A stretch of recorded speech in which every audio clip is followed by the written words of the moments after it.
Hey, what's up everybody? It's your boy Carpo here with another Skyforge video, and today we're going to be going over update patch notes 1.12. That's right, update 112, the update that dropped today. We're going to be going over all those lovely patch notes. This is coming from the official Skyforge page.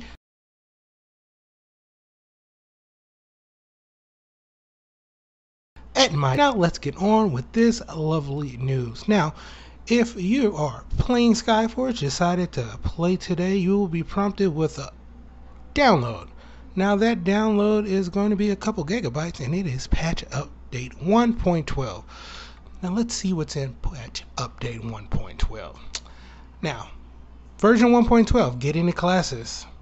If at the first login after the update the player has passed the campaign but haven't opened any other class temples than the first three, then that person will receive compensation in the amount of 10,000 sparks of transformation. We have new mechanics of unlocking classes. Now class temples require sparks of transformation to open them, which you can get by executing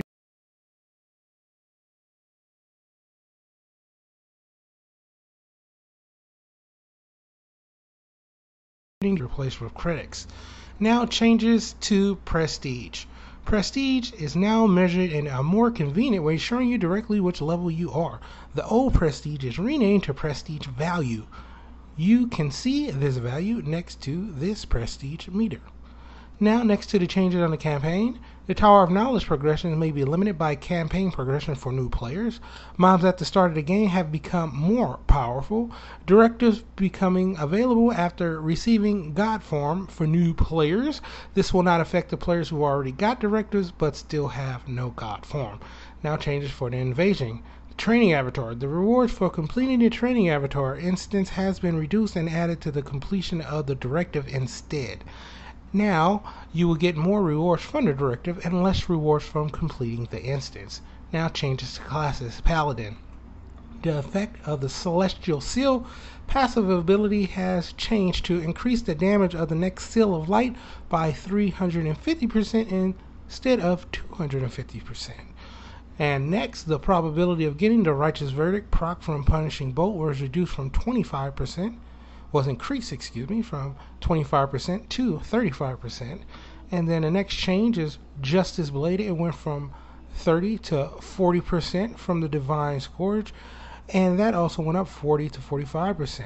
Next change is damage from Divine Scourge is now increased by 50% for each enemy over 2, up to 200% for 6 enemies. And next, under the changes for classes, is the Witch. The large shield of Warlock will now provide the correct stats. Now changes for the interface. We have appearance of Adventure, which was improved. We added the status pane in the upper left corner, which displays the status of the queue, pending rewards, and etc. etc. The invitation window for the adventure now also shows the status of players who have accepted or refused. We've added a column with the players' prestiging points in the Pantheon interface.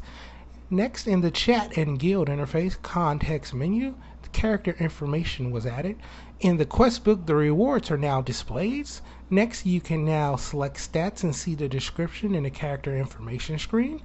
Next, increase the font size in the panel with the stats in the equipment interface and in your information interface. Next, they remove an excess cell from the radial menu. Next, the icons in a group are now more noticeable. Next, the loading screen tips about switching targets have been corrected. And last but not least, on our interface, switching between campaign regions is now possible with the L2 and R2 buttons. Next up, under Fix Bugs changes, we have fixed an issue that sometimes resulted in the sound cutting out after a long period of continuous play. Fix problems where directive rewards would not take the premium rate into account. Fix incorrect displays of content and tooltips. Fix problems with wrong season items from some quests. Fix the bug where it was impossible to enter an adventure as a group when one of the group members failed to accept the invitation. Unresponsive player will now be removed from the queue, and a new invitation will be sent to all group members. Last but not least, fix the bug when Defender Cuirass will provide its effect to NPCs. And that's pretty much going to end it for these patch notes. Like I said, I will leave a link down below to these patch notes and update 1.12. And as always, like and subscribe for more content, but only if you see fit. But come back here for more Skyforge information and news. And as always, I will see y'all soon. Later.